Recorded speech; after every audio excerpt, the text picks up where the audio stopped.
Et bonjour les gars, aujourd'hui comment allez-vous? On se retrouve sur le BTC qui fait exactement ce qui a été prévu par rapport au plan, donc tant mieux, on retourne pour le montrer sur une vidéo précédente, mais retenez bien la A ici en jaune, la B en jaune et par après la C en jaune. Et donc qu'est-ce qu'on retrouve sur la vidéo précédente? On va montrer ça, pas celle-ci, mais celle-ci plutôt.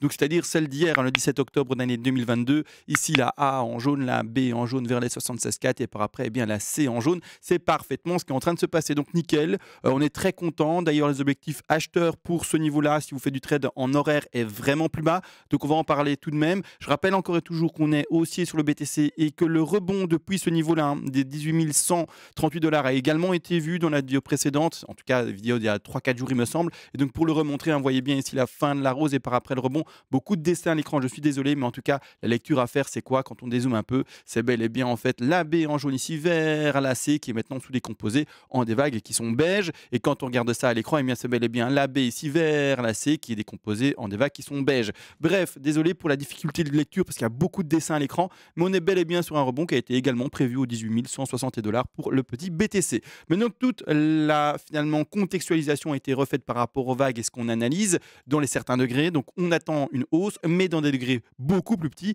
on attend, c'est bête et c'est pas plus con, mais finalement bien une légère baisse. C'est ça qu'on analyse maintenant. Alors premièrement, je l'ai dit hier, il me semble, mais on va pas se casser la tête à savoir si on est exactement dans une A, une B ou une C en termes d'écriture, ou au contraire, je suis désolé pour les néophytes, là on va dans quelque chose un peu plus avancé, mais dans une WXY, d'accord? On se prend pas la tête pour ça. En tout cas, pour ma part, c'est pas du tout ce que je fais. Et je fais quoi? Je travaille plutôt maintenant les Fibonacci. Pourquoi? Parce que les objectifs d'une C ou par exemple d'une Y sont les mêmes. Les objectifs d'une B ou les objectifs d'une X sont les mêmes. Donc on ne se prend pas la tête encore.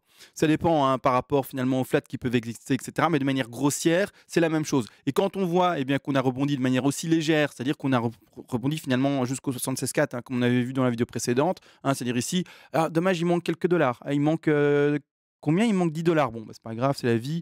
On peut pas toujours être parfait, mais voilà. C'est-à-dire que là, le rebond rentre dans les deux configurations. Donc, qu'est-ce que je fais? Que ce soit A, B, C en zigzag, c'est vraiment ça que je veux dire, ou que ce soit également en WXY. D'accord? Désolé pour ceux qui ne suivent pas parce qu'ils sont trop néophytes. Ne vous inquiétez pas, avec le temps, vous allez apprendre. Et d'ailleurs, je vous rappelle, il y a un PDF, boum, qui vient d'arriver. Et ce PDF est disponible contre une donation pour aider la chaîne, pour me soutenir. C'est con, mais c'est comme ça. On soutient les gens qu'on apprécie sur YouTube normalement. Et contre cette donation, d'ailleurs, en fait, ce PDF est complet. Vous permettra de tout apprendre. C'est-à-dire les décomptes, c'est-à-dire les Fibonacci, les exceptions, les statistiques. Bref, vous aurez compris tout ce qu'il faut pour pouvoir dessiner votre propre plan de trading et faire vos propres plans finalement avec les Wave. Également, je le reprécise et après let's go de nouveau pour l'analyse, ceux qui font les donations les plus folles, ceux qui vendent finalement leur maison pour me faire une donation si vous voulez, vous aurez bien entendu une analyse à la demande sur l'actif spéculatif de votre choix, crypto-monnaie ou pas d'ailleurs, et je le ferai en vidéo privée pour vous sur un plan de trading et un plan d'investissement. Bon, tout a été dit, maintenant let's go enfin pour l'analyse. C'est-à-dire que là, quels sont les objectifs de cette ABC? Je rappelle, je suis en 4 heures, petite time frame, d'accord? Si vous voulez voir de l'analyse plus grande time frame, ça sera normalement pas aujourd'hui, en tout cas il me semble pas. On verra après, je pars tout le temps en freestyle, c'est-à-dire que j'ai pas un script, j'allume ma vidéo et j'explique le plan se passe bien, le plan se passe pas bien, qu'est-ce qu'on attend pour la suite. Donc pas de script, donc peut-être que je parlerai d'un plan plus long terme dans la vidéo, mais j'en sais rien. Bref, on verra tantôt. L'objectif premier en fait de cette chute-là, c'est pas plus compliqué en fait, c'est d'atteindre statistiquement au moins ce niveau-là, c'est-à-dire au moins les 61,8% de Fibonacci. On n'y est pas du tout.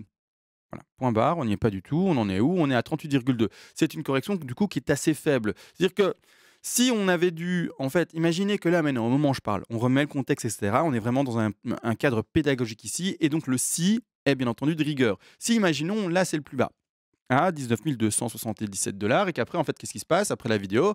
C'est fini, on ne descend plus vers les objectifs statistiques qui sont soit ici, soit plus bas, on verra ça après. Et que du coup, on rebondit. Je vais avoir du mal, je vous le dis tout de suite, à dire que ça, c'était une C. D'accord? Parce qu'elle est extrêmement faible, elle sort des stats, etc. Ça peut exister, mais vraiment, c'est tellement faible en termes de stats que j'ai vraiment pas envie de l'imposer, de le mettre. En plus, elle serait dégueulasse. Une A assez grande, une B assez longue et une C microscopique.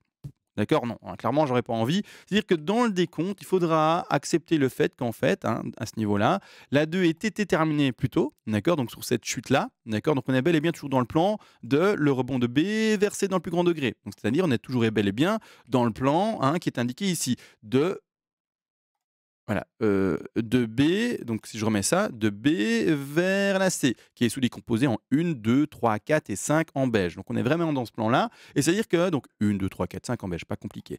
C'est-à-dire qu'à ce moment-là, on aurait fait, d'accord, si on devait déjà rebondir, hein, donc ici vous avez compris, bah, 1 sous 1, 2, puis 3, 4 et 5. Donc on montre ça et pourquoi est-ce que j'explique tout ça? Je vais le redire après parce que tout ça, c'est dans le contexte d'un trade. Donc une, 2, 3, 4 et 5. Je vais le mettre en une autre couleur pour qu'on puisse le visualiser. Ici en rose, d'accord? Donc désolé pour tout le charabia qu'il y a à l'écran, mais je dois tout laisser pour être extrêmement complet. Donc là, on serait là-dedans, d'accord? Si ça rebondit maintenant. Maintenant, certains vont me dire, mais attends, du coup, quel est l'intérêt de faire tout le travail que tu es en train de faire? Parce qu'on est peut-être dans une impulsive, peut-être qu'en fait, on est encore dans cette sessie, et d'ailleurs, c'est la de façon que je défends le plus. Mais c'est quoi l'intérêt? C'est qu'en fait, il y a des gens qui tradent. Il n'y a pas que des gens qui regardent des vidéos, d'accord? Parce qu'il y a plein de gens qui font de l'investissement, qui regardent des vidéos par curiosité, mais qui font pas de trade, d'accord? Mais il y a des gens qui tradent vraiment. Et nous, sur cette chaîne, qu'est-ce qu'on fait? On met des plans de trading en place, d'accord? C'est-à-dire qu'on met des stop-loss, on met des take profit partiels, on met des points d'entrée en place, et tout a été exprimé, visualisé dans les vidéos précédentes. Chaque rectangle vert, c'est une signification de trade. Chaque ligne blanche à l'écran, ah, là, il n'y en a pas assez. Où est le plan? Enfin, ici, chaque ligne point d'entrée, TP1, TP2, TP3, TP4, bref, stop loss placé, etc., qui doit être posé plus tard. Hop, on vient de mettre le stop loss et on l'exprime, on l'exprime. Bref, en fait, il y a des gens qui tradent. Et qu'est-ce qu'on fait? On met en avant avec nos vidéos toutes les possibilités possibles pour bon, désolé pour le téléphone, pour eh bien, éviter de se faire avoir par une pattern qui serait un peu plus bear que ce que en fait, on aurait pu espérer dans le côté, ou en tout cas dans le scénario le plus optimiste. Donc c'est un peu con de se dire toujours, ok, et maintenant ça pump, et maintenant ça pump, et ça maintenant ça pump. Non, parce que il se peut que le BTC nous prenne à revers et nous fasse un scénario un peu plus bear, toujours dans le scénario bull qu'on a imaginé, ou en tout cas qu'on a mis en place, mais toujours avec des chasses au stop. Et à partir de ce moment-là, il est bon de mettre en avant, devant vos yeux, le fait que le BTC puisse descendre un peu plus puissamment que ce qu'il a fait maintenant. Dire que là, le bas des 18 983 $, si c'est le bottom, je précise en horaire, hein, d'accord, attention, c'est pas le bottom d'il y a maintenant 6 mois quasiment, hein, mais si c'est le bottom en horaire par rapport à ce trade-là, et que notre petit BTC fait ça par après non-stop, tant mieux, d'accord? C'est que notre trade en long, parce que c'est bel et bien des positions d'achat qu'on montre ici à l'écran, eh bien, sont prises. Et c'est-à-dire qu'on va pouvoir prendre nos zones de bénéfice, notre take profit partiel. Mais voilà, là, tout l'intérêt, et pas que pédagogique, c'est comme ça que vous devez faire également, c'est de prévisualiser des patterns qui peuvent être un peu plus bear que ce que vous aimeriez eh bien, voir se dessiner sur le cours, et à partir de ce moment-là, eh bien, prendre vos précautions par rapport à ces patterns bear. C'est-à-dire que là, pour le moment, je vous l'avais expliqué hier, normalement, ce stop devrait être laissé, pour ma part, aux alentours des 18 128, parce que là, c'est à des objectifs qui peuvent être très profonds. On va le mettre ici à l'écran, hein, vite fait, hein, parce que les objectifs de C, hein, donc ce qu'on travaille ici en jaune, pour terminer la pattern de 2, va rechercher normalement également, potentiellement, c'est 161,8. D'accord? C'est pas la zone à privilégier. Pourquoi? Parce que la 2, elle ira rechercher plutôt eh bien, ces 50 à 61,8 qui sont cette zone-là, la zone d'achat qu'on avait d'ailleurs placée ensemble dans la vidéo précédente ou avant. Donc bref, il y a 1 ou 2 jours, je ne sais plus. Mais c'est-à-dire que là, on ne doit pas normalement s'attendre à ce qu'on aille là-bas en bas à cause de la pattern de la vague 2, qui a ces stats qui vont chercher eh bien, les 73% de statistiques dans la zone des 50, 61,8% de Fibonacci pour la 2 de retracement, etc. Bref, désolé, là, on va très loin. Les néophytes, encore une fois, je vous ai enterré. Mais vous aurez compris, d'accord? Ceux qui ont le PDF pour s'appuyer, bah, allez voir les stats, lisez ça doucement, etc. Apprenez doucement, etc. Mais moi, je vais faire vite parce qu'il y a tellement de choses à dire, je trouve. Mais c'est ça le truc, c'est qu'on prévisualise tout le pire. Enfin, ça se dit pas du tout, mais on s'est compris, d'accord? Eh bien, pour éviter de se faire chasser par son stop et se faire sortir du trade, alors que le trade, en fait, il prend bien et qu'il y a une belle hausse à venir et que clairement, eh bien, il y a franchement un beau trade à jouer, d'accord? Quand je dis qu'il y a une belle hausse à venir également, j'ai l'impression que quand je dis cette phrase-là, c'est qu'on est sûr que la hausse est à venir. Non, d'accord? Également non. C'est pour ça qu'on met une stratégie, et ça c'est important, hein, j'ai l'impression de me répéter, mais je veux qu'un néophyte qui se croit trader comprenne qu'il ne l'est pas. D'accord? C'est-à-dire que si tu n'as pas tous ces outils que j'explique à l'écran, bah, tu n'es pas trader. D'accord? C'est-à-dire que stop loss à placer et à déplacer, en take profit partiel par après, take profit partiel à prendre, etc. Et c'est dans toute, finalement, cette configuration de plan de trading, toutes ces stratégies de risk management, toute cette méthodologie de plan de trading, eh bien que là, on peut dire qu'on fait du trade. Et également et surtout, ne pas dire qu'on sait ce qui va se passer. Et c'est pour ça, vous voyez toute la précaution qu'il y a à l'écran. Chaque rectangle rouge, et on prend du bénéfice. Si on était sûr qu'on allait là-bas en haut, à 22 357 $, Mais on ne prendrait pas un bénéfice là, on ne prendrait pas un bénéfice ici, on ne prendrait pas un bénéfice à cet endroit-là, on ne prendrait pas un bénéfice aussitôt. Vous avez compris? C'est qu'on ne lit pas l'avenir et toute la précaution est mise devant vos yeux. Donc faites attention à vous, bien entendu. Si vous croyez faire du trade, essayez d'approfondir un peu le sujet et voyez ce que c'est un stop loss. Ensuite, des take profit partiels. Et ensuite, surtout, quel échange vous permet de faire du trading. Parce qu'il y a plein d'échanges, en fait, c'est juste des portefeuilles. C'est juste je dépose mon BTC dessus et je peux également le retirer et puis je peux le redéposer. Oui, mais c'est pas du trade. C'est je reprends mon BTC ou un peu de BTC, puis je rachète un peu de BTC, puis je reprends en dollars, en euros, ce que vous voulez. Mais c'est pas du trade. Ça, c'est de l'achat-vente de vos propres BTC d'investissement. C'est tout. Du trade, c'est du BTC à crédit qui est potentiellement avec levier, avec tous les outils qui sont donnés. Parce que si vous n'avez pas tous ces outils-là, c'est que vous ne faites pas du trade. D'accord? Bon, ça c'est dit, ça c'est fait. J'appuie sur son plume, hein, parce que clairement, je suis une chaîne tellement spécifique par rapport au trading que je le vois qu'il y a des gens, ils sont ahuris, ils comprennent rien. Bon, je suis désolé, mais voilà, c'est un peu choquant ce que je dis, mais il faut que parfois, eh bien, ça rentre dans la tête de certains. Bon, là maintenant, eh bien, c'est le trade, parfait. La suite, c'est-à-dire que là également, tout dépend de si on est dans une WXY ou dans une ABC. Donc tout l'enjeu et tout le jeu, ça va être quoi? C'est de décompter en fait la dernière vague qui est ici à l'écran. Donc là, pour le moment, qu'est-ce qu'on a fait, hein? Mettons la B ou la X, hein, on s'entend bien à ce niveau-là. On va regarder en fait ce qu'on a fait ici comme correction. Hop, à 160 propre. Propre, propre, propre. J'ai pas la RSI, mince.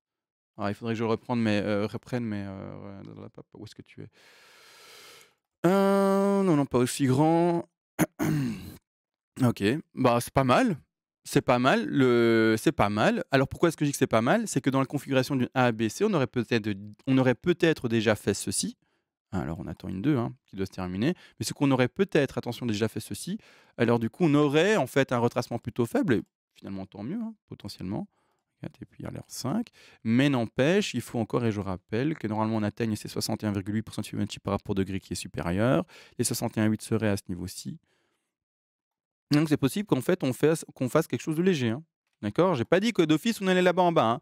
Mais tant qu'on n'a pas prouvé qu'on a bel et bien en fait dessiné cette A, B, C ou WXY, on verra ça après, et qu'il n'y a pas eu en fait l'extraction pour pétage en fait, eh bien de ce niveau de résistance. Et encore, là je mets un niveau de résistance qui est en diagonale, pas du tout. On parle bien d'un niveau de résistance qui est horizontal. Donc tant qu'on n'a pas passé, ou pour ma part, fait un rebond qui va au-delà de la une, donc c'est-à-dire aux alentours des 19 960 $, et je vais avoir du mal à valider ma 2, hein, d'accord? Et dire que la pattern est terminée, d'accord? Donc attention à ça. Donc toujours garder son stop là en dessous. On commencera à jouer avec son stop et déplacer son stop quand on aura pété le top de 1, d'accord? Les plus agressifs, parce qu'il y a des personnes qui sont plus agressifs et c'est pas un problème, vous pouvez déjà, il est vrai quand même, déplacer votre stop, ceux qui sont rentrés, mais ne soyez pas trop agressif en mettant votre stop là, quoi, d'accord? Ou là. Mettez-le, je sais pas moi, là à 18 300 pour ceux qui veulent être vraiment très agressifs. Pour ceux qui sont rentrés dans ce trade-là et vraiment diminuer, de manière très drastique, eh bien, la perte possible par rapport au stop loss. Limite, les plus agressifs des plus agressifs qui sont rentrés par exemple ici à 18 400 avec moi, hein, vous rappelez-vous sur la vidéo d'il y a 3-4 jours maintenant, mettez votre stop loss à vos points d'entrée. D'accord? Mais ça, c'est plus agressif. N'allez pas là-bas. Non, ça c'est terminé, d'accord? Il faut arrêter. Et ceux qui sont là, la même chose, d'accord? N'allez pas là, hein? Non, d'accord? Ceux qui sont rentrés ici, n'importe quoi, d'accord? Enfin, c'est pas n'importe quoi. Je dis pas que c'est n'importe quoi en vrai, parce que du coup, vous annulez en fait votre perte potentielle. Si vous sortez point barre et vous aurez pas de perte. Mais il faudra après réussir l'exploit de re-rentrer dans un trade. À vous de voir si vous voulez retenter cet exploit de re-rentrer dans un trade qui était propre. À vous de voir. À vous de voir, moi je ouais, à vous de voir. Après, chacun a son style de trade, chacun sa fréquence, chacun, bref, comme il le veut encore et toujours. C'est-à-dire que là maintenant, exactement parce que là j'ai perdu le fil, tout dépend de ce qui va se passer là, mais on peut très bien donc faire 1, 2, 3, d'accord. Un petit rebond de 4 parce que la 2 a été forte. On rappelle ici, hein, quand on voit la 2 en bleu, elle a été forte. Elle a dépassé son retracement classique qui est, encore une fois et toujours je le rappelle, des 50 à 61,8 à hauteur de 73% des cas. Donc on est dans une 2 forte et donc on doit normalement voir une 4 qui serait plutôt faible dans son développement. C'est-à-dire une 4 qui, d'ailleurs, est plutôt forte là, mais qui devrait aller chercher les 23,6 à 38,2 et pas normalement favoriser au-dessus, donc c'est-à-dire les 50. Donc on va regarder. Pour le moment, on en est où au moment où je parle? Je vais passer dans le quart d'heure parce que j'ai un peu du mal. Aujourd'hui, il y a tellement de dessins à l'écran, c'est vraiment une horreur. Une horreur, mais bon. OK, donc là, tac, tac, tac, on descend, boom, bottom. OK, 38,2. Donc ici, c'est possible qu'il y ait un énorme frein en 38,2, d'accord? la stat ne veut pas que du coup ça monte plus haut. C'est pas pour autant parce que, imaginez, on monte plus haut que ça y est, c'est Emma, on n'est plus on n'est plus dans la 4. Non, d'accord, doucement, on tempo, mais il doit y avoir normalement un très gros frein à 38,2, voire à 50, et à 50, il faut voir 1, 2, 3, 4, 5 peut-être. Ouais, allez, on peut le considérer comme 5 vagues ici. Hop, de cette manière-là. Mais c'est-à-dire que grossièrement, je vais pas à fond dans le détail, hein, vous aurez compris, hein, je me prends plus la tête, je joue vraiment le Fibonacci à fond. Ceux qui veulent vraiment aller dans le détail, détail, détail, vous pouvez, hein, vous mettez en quart d'heure, en 5 minutes et vous amusez à décompter tout ça, à voir un peu le récit, comment il s'exprime, et cetera. Mais moi, voilà, j'avance un peu plus vite. Dans tous les cas, c'est-à-dire que là, maintenant, une ending diagonale en 5, ça existe, mais c'est extrêmement rare et c'est vraiment un gros piège. Donc, il ne faudrait pas non plus le favoriser. Donc, qu'est-ce qu'il faut favoriser maintenant, au moment où je parle et où on regarde l'écran? C'est normalement un très gros frein 38,2. Ouais, et ne surtout pas en fait voir ici la 4 dépasser le top de 1. Si jamais cette configuration devait se faire là, on va revoir le décompte, voir si on doit vraiment favoriser pardon, une ending diagonale avec eh bien, une 4 qui transperce le top de 1 et qui se fait en sous-décompte de 5. Là, on verra, d'accord? Mais là, on verra. On se verra demain, de toute façon, pour ça. Mais normalement, gros frein ici et continuité pardon, de la baisse. Également, pas oublier la WXY à côté, donc un décompte peut-être un peu plus complexe, d'accord? Donc là, on prend le temps, on complète les puzzles, etc. ensemble, encore et toujours. C'est pas je donne la réponse et let's go. Non, c'est pas du tout ça. Maintenant, du coup, hop, on va de nouveau à racine, on va en bas de 1, on va en top de 2, on visualise le frein vers les 38,2, donc c'est-à-dire où on est maintenant. Et donc l'objectif baissier serait d'aller chercher, pour ceux qui connaissent les fibos, vous allez dire en même temps que moi, let's go, 100, 161,8 et 261,8 pour la 5. Alors les 100 se situeront ici, d'accord? Donc ici, je vais prendre mon petit rectangle. Hop, petit rectangle. Là, d'accord? Donc ici, encore et toujours, si vous avez par exemple shorté ici en haut, hein, comme on l'a vu, ici, hein, zone de short, c'est con, hein, mais A, B, C, zone de short, c'est 76,44 et puis let's go bas. Si vous avez shorté ça, eh bien les rectangles verts, c'est quoi? C'est des zones de prise de bénéfice, d'accord? Donc ici, vous prenez un bénéfice à 19 200. Ensuite, vous prenez un bénéfice un peu plus bas, à 161,8. Vous prenez également un bénéfice, bien entendu, encore un peu plus bas, à 261,8, d'accord? De cette manière de cette manière-là, vous mettez des bénéfices. D'ailleurs, si jamais il y a quelqu'un qui a shorté ce niveau haut et que tu n'as toujours pas pris de TP de sécu comme je l'appelle, mais prends-le, d'accord? Qu'est-ce que tu attends? Prends-le, prends quand même un bénéfice plus tôt. Donc ici, je vais symboliser un des bénéfices plus tôt, mais prends-le, d'accord? Donc si tu n'en as pas pris, au prix où on est maintenant, par exemple, si tu regardes la vidéo maintenant en direct comme moi, 19 400, mais tu prends un bénéf, d'accord? Il faut arrêter de ne pas en prendre, d'accord? Si tu attends trop longtemps, qu'on s'est trompé, parce que on est humain, qu'on s'est trompé dans le décompte et en fait, chut, ça va to the moon, ah ben, on va prendre ton stop loss, tu n'auras pas pris de bénéfice et c'est un trade perdant. Alors que la direction a été bonne par rapport à ton short. Donc ça, c'est important de comprendre. Prends des bénéfices assez précipitamment, assez tôt dans eh bien, la configuration. Donc là, les TP à prendre pour celui qui a shorté. Vous aurez compris, c'est également tout simplement des objectifs de rebond. Pour ça, et cette manière, ce sont des rectangles verts, des zones d'achat. D'accord? Ce n'est pas des zones de vente, hein. On vend en haut, on achète en bas. Toujours la même chose.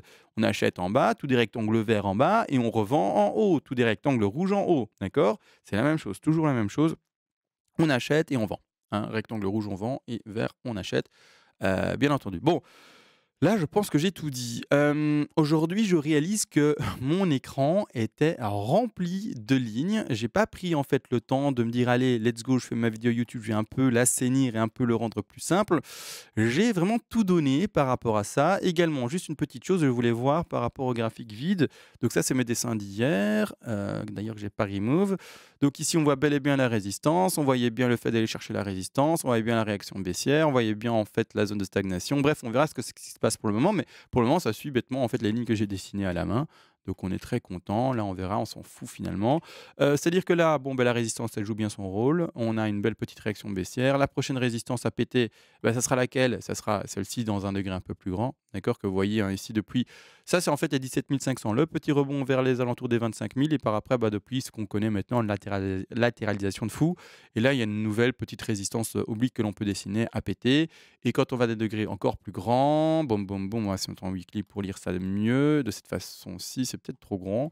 En log, oui. Alors en log, je vais en parler de ça. Attendez, on se met en non logarithmique d'abord. Alors, en non logarithmique, je vais retirer ça. Logarithmique maintenant, en weekly, ça y est, on est en train de faire une bougie à l'extérieur pardon, de ce canal baissier. D'accord? Vous voyez le canal baissier, il est en train eh bien, simplement de se faire péter à la hausse. Attention, on n'a toujours pas fini la semaine, c'est-à-dire qu'on ne parle pas en fait d'un break validé tant que la bougie n'est pas dehors. La semaine, elle n'est pas finie. Donc la bougie, pour le moment, elle est dehors au moment où elle se dessine. Mais imaginez d'ici demain, qu'est-ce qui se passe? Eh bien, la bougie, elle dit paf, je suis pas fini. Qu'est-ce que je fais? Eh ben, je réintègre de nouveau le channel baissier, sur le canal baissier. Eh ben non, il y a eu un fake breakout, mais pas un réel breakout. Donc, il ne faut pas interpréter trop rapidement les breakouts. Ok, il y en a un pour le moment, pas terminé. D'accord? Donc, il y aura peut-être un breakout qui devient un fake breakout. Pour le moment, c'est un breakout parce qu'il est dehors. Mais dès que la semaine se termine et que dimanche, surprise, hop, grosse bougie rouge et on réintègre, je sais pas moi, les 18 500 et même un peu plus bas, ben, c'est fini, d'accord? Voire même si let's go, on va à 4 000 $. Hein. Je donne un chiffre pour choquer un peu, vous avez compris, si on corrige plus fortement. Donc voilà, attention à cette interprétation, on attend, bonne nouvelle, tant mieux, hein. C'est vrai qu'on est pour le moment dehors. Mais voilà, donc c'est vraiment un bon signal par rapport au marché qui serait potentiellement enfin terminé bear et enfin au début du bull market. Alors également, ça c'est la résistance 1 à casser, d'accord? On la voit en non logarithmique, je reprécise là.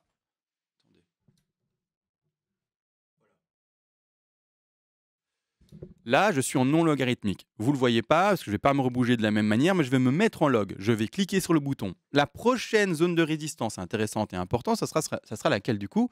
Parce que si on pète bel et bien en log, en non log, ce niveau-là, il va y avoir un pump. Ou en tout cas, on peut prévisualiser un pump. On peut se dire, OK, il va y avoir une réaction haussière par rapport au canal baissier qui est indiqué ici. Bon, de cette manière-là, où sera la prochaine grosse résistance? Bon, bah, il y a les résistances horizontales, etc. possibles. Hein. Donc ici, je vais indiquer une résistance horizontale pour la montrer. Il y a celle-ci. Il y a également ces derniers niveaux-là, qui sont à ce niveau-là. D'accord? Boum, boum, boum, boum, là. Bref. Mais il y a également, quand on passe, oups, c'est pas là, en logarithmique. Et la prochaine zone, eh bien, au logarithmique, ça sera la résistance oblique ici, qui sera dessinée à ce niveau-là. D'accord? C'est-à-dire, il n'y a pas moyen de donner un prix, on ne sait pas, mais quand on va aller la toucher, parce que si ça évolue très doucement, regardez, imaginez en fait ça évolue comme ça. Bah, en fait, la résistance va se situer aux alentours des prix des 20 700. D'accord? Mais si par contre, oh, je me trompe de bouton maintenant non-stop, mais si par contre, en fait, le prix il évolue pas de manière latérale à ce niveau-là, mais qu'il évolue comme ça, bah, le prix de la résistance sera 24 200. D'accord? Donc là, impossible. Juste une seule chose à dire, le prochain objectif à réussir à casser, ce sera quoi? Cette résistance que l'on voit ici en logarithmique cette fois-ci, par rapport au top des bougies. Hein. D'accord? Comme vous voyez ici, des mèches, pardon. Voilà, là j'ai tout dit. À la fin, voilà, juste exprimer les résistances qu'il y avait, rien de compliqué. Ça, c'est un travail que même quelqu'un qui sait compter 2 par 2 et lasser ses chaussures saura faire. Ça, c'est vraiment un niveau analytique très, très bas, mais bon, je le montre quand même comme ça, eh bien, on l'a vu. Sur ce, les gars, je vous fais tous des bisous. D'ailleurs, également, ceux qui ne l'ont pas encore vu, eh bien, allez voir ma chaîne secondaire. J'ai d'ailleurs changé son format. Avant, c'était un format très terre à terre. Je montre combien je fais de répétitions par rapport à la muscu, combien de kilomètres je cours, etc. Vraiment un truc très, très terre à terre. Là, maintenant, j'ai changé le format. J'ai fait un format beaucoup plus adulte, beaucoup plus sombre, quelque chose qui est vraiment, en plus, mieux filmé, meilleure transition, musique entraînante. Vraiment, vous allez voir, ceux qui n'ont pas encore été voir, allez jeter un petit coup d'œil, mettez un petit pouce bleu, mettez un petit commentaire pour donner de la force également à cette nouvelle chaîne pour qu'elle pump un peu parce que malheureusement YouTube avec les nouveaux créateurs est juste dégueulasse, c'est-à-dire qu'il ne vous met pas en avant et puis c'est tout, point barre, d'accord? Heureusement moi je peux un peu tricher avec ma chaîne principale ici, je peux faire un peu de pub, mais mon Dieu quel enfer, je ne veux pas passer par cet enfer que j'ai déjà vécu avec cette chaîne-ci au tout début, ça fait maintenant 5 ans bientôt, et au début il fallait faire également un peu de vues et j'étais trop content, etc. Mais j'ai pas envie de revivre la même chose là maintenant avec une nouvelle alors que j'ai ce qu'il faut maintenant. Bon, les gars, maintenant vraiment des gros bisous. On se voit à demain, d'accord? Et pour ceux qui veulent se voir, qui veulent pardon, me voir plus rapidement, on se voit sur la seconde chaîne. Et moi, je vais m'entraîner d'ici d'ailleurs quelques minutes. Je sais pas quelle heure il est. Bref, je vais m'entraîner quelques minutes, tourner la vidéo, etc. et la mettre en ligne. Sur ce, tchuss et à demain.